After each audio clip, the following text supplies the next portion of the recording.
Hi நண்பர்களை வாங்க சுரக்காய் பொரியல் பண்ணலாம். அதுக்கு ஒரு பாதி அளவு சுரக்காய் எடுத்து தோல் சீவி எடுத்து வச்சுக்கலாம். தோல் சீவி எடுத்து வச்சுட்டு பொரியலுக்கு தேவையான சைஸில் சுரக்காயை சின்ன சின்னதாக கட் பண்ணி எடுத்து வச்சுக்கோங்க. பாருங்கள், நான் சின்ன சின்னதாக கட் பண்ணி எடுத்து வச்சுக்கிறேன். எடுத்து வச்சதுக்கப்புறம் ஒரு பெரிய வெங்காயம் எடுத்துக்கிறேன். அது தோல் சீவி சின்ன சின்னதாக கட் பண்ணி எடுத்து வச்சுக்கோங்க. நான் பெரிய வெங்காயம் சேர்த்துக்கிறேன், நீங்கள் சின்ன வெங்காயம் சேர்த்துக்கிறதுனாலும் சேர்த்துக்கலாம். பாருங்கள், சின்ன சின்னதாக கட் பண்ணி எடுத்து வச்சுட்டேன். இதுக்கப்புறம் 2 பச்சை மிளகா சேர்த்துக்கிறேன், 2ஆக கட் பண்ணி எடுத்து வச்சுக்கிறேன். நீங்கள் உங்கள் காரத்துக்கு தேவையான அளவு எடுத்துக்கோங்க பச்சை மிளகா. வாங்க சுரக்காய் பொரியல் பண்ணலாம்.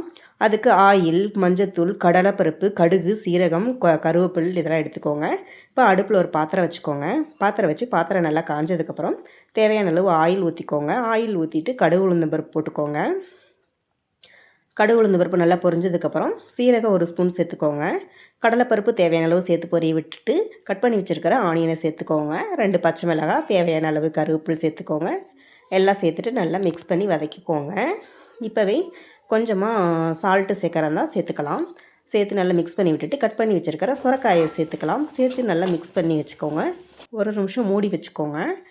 மூடி வச்சு எடுத்துகிட்டு அதுக்கப்புறம் தேவையான அளவு மஞ்சத்தூள் போட்டு மிக்ஸ் பண்ணி விட்டுக்கோங்க.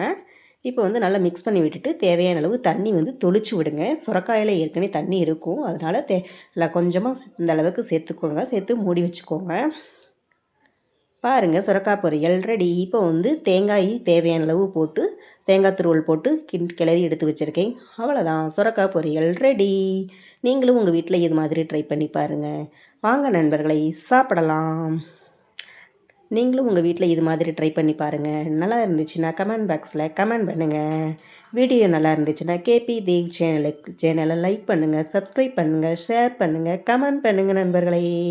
மீண்டும் அடுத்த ஒரு வீடியோவில் சந்திப்போம். பாய்.